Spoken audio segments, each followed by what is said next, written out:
hari ini saya dengan teman-teman Pokja 3, ada Bu Taufik Ketua Pokja, Mbak Woro, dan teman-teman yang lain ini akan mempraktekkan yang pertama pembibitan untuk terutama tanaman-tanaman bisa dimanfaatkan untuk lahan sempit. Ini kita mulai tutorial bertanam di lahan sempit dengan perbenihan dulu.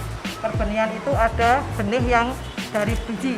Jadi dari biji ini nanti bisa kita taburkan di tempat-tempat, bisa menggunakan yang namanya gelas aqua atau tempat sisa agar-agar atau polybag.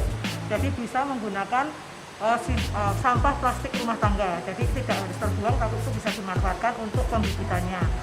Kalau untuk yang secara besar-besaran memang ini pakainya kita sarankan ada tray, tapi biasanya ini untuk petani-petani besar yang punya lahan untuk profesional. Waktu pembibitan itu nanti dari mulai kita tanam benih itu di 14 hari maksimal itu sudah bisa memperoleh daun seperti ini. Bisa berdaun 3 atau 4 atau 5. Kalau sudah seperti ini yang sudah siap kita tanam untuk pembibitan sayur. Tapi untuk sayur-sayuran yang seperti onclang dan lain sebagainya itu sudah bisa langsung, jadi tidak harus pakai perbenihan. Kemudian kalau untuk kangkung dan lain sebagainya kita tidak perlu pakai yang namanya kayak gini, jadi bisa langsung ke pot atau bekas-bekas itu baskom, itu kasih media aja langsung ditabur. Untuk bayam dan kangkung itu bisa langsung ditabur di pot, sehingga nanti satu pot itu isinya sudah banyak, tapi jangan terlalu banyak karena itu langsung nanti 2-3 bulan sudah bisa kita nikmati, kita panen untuk sayur dan bayam. Ya. Jadi untuk tanaman sayuran itu maksimal panen itu 4 bulan, itu sudah harus petik untuk sayuran. Tapi kalau cabai itu kan diwajibkan juga untuk kita PKK ya Pokja 3, karena harga cabai pada saat tinggi itu kan kita juga sudah wajib. Untuk cabai itu sebetulnya tidak harus kita memakai beli bibit seperti ini, cabai dan tomat. Kita punya cabai busuk kalau masak gitu ya, atau tomat busuk kita buang aja di pot. Nah, sudah ada medianya, insya Allah nanti akan tumbuh tukul ya. Nah itu nanti kalau sudah berdaun 4 atau 5 tinggal kita tongkel, kita pindah. Media untuk sayuran ya. Untuk media pembibitan itu kita pakai hanya sekam bakar sama pupuk kandang. Kita campur, kita aduk, kemudian Bandingannya berapa? 1:1. Jadi kalau kita ambil pupuk kandangnya segini ya berarti sekam bakarnya segini. Ini sudah kuat. Kalau agak besar nanti tinggal kita nambah tanah lagi. Kalau ini kan kalau tanahnya sampai di atas nanti kan airnya kemana-mana, jadi ini seperti ini. Kalau ini sudah ada batasan. Kemudian ini terlalu banyak iman-iman gitu nggih.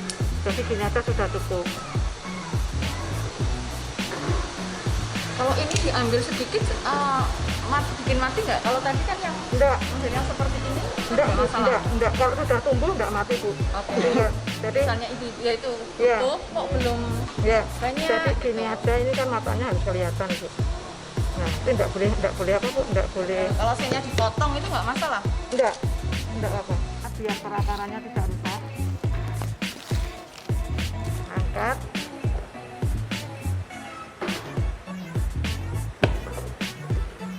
Sudah, tinggal nambahi media saja. Ini sudah, kalau sudah seperti ini nanti kita tinggal siramnya sementara pakai tray dulu gini. Pindah, kita cari tempat yang ada mataharinya di mana, yang terbuka mana, itu kita taruh saja sambil ditata.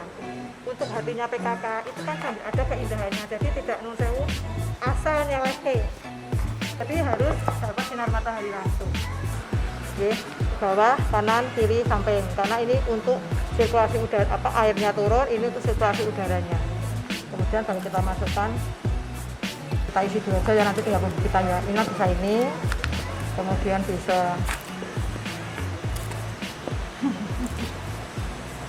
ini, atau yang pakai dengan ini. Ini isinya lebih banyak, tapi medianya bisa sedikit karena kan tempatnya sedikit Mas. Jadi ini tinggal kita isi dulu aja.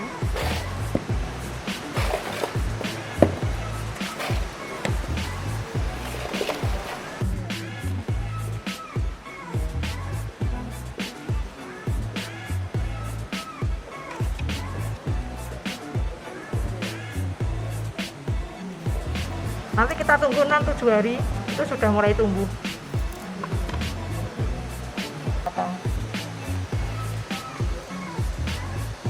Ini banyak media tanam yang sebenarnya bisa dipakai di perkotaan, jadi urban farming. Kalau ini setiap orang di rumahnya nggak ada halaman, dia bisa pakai dinding-dindingnya, modelnya ditaruh, ini kan cuma kecil-kecil, dengan hidroponik dan sebagainya, teknologinya macam-macam, maka bibit ini akan bisa menghidupi rasa tuku. Nah, ini akan menjadi kekuatan kita, apa yang disebut warung hidup. Loh, rangel toh? Dan ternyata ibu-ibu bisa mengerjakan. Inilah jogo tonggo, inilah ketahanan pangan, inilah lumbung pangan yang sebenarnya bisa diciptakan. Tidak hanya di hilirnya sudah jadi produk, tapi di hulunya mereka bertanam. Ya, semua pupuknya ada, bisa dibuat ya, semuanya organik. Ya, kamu buat di rumah masing-masing.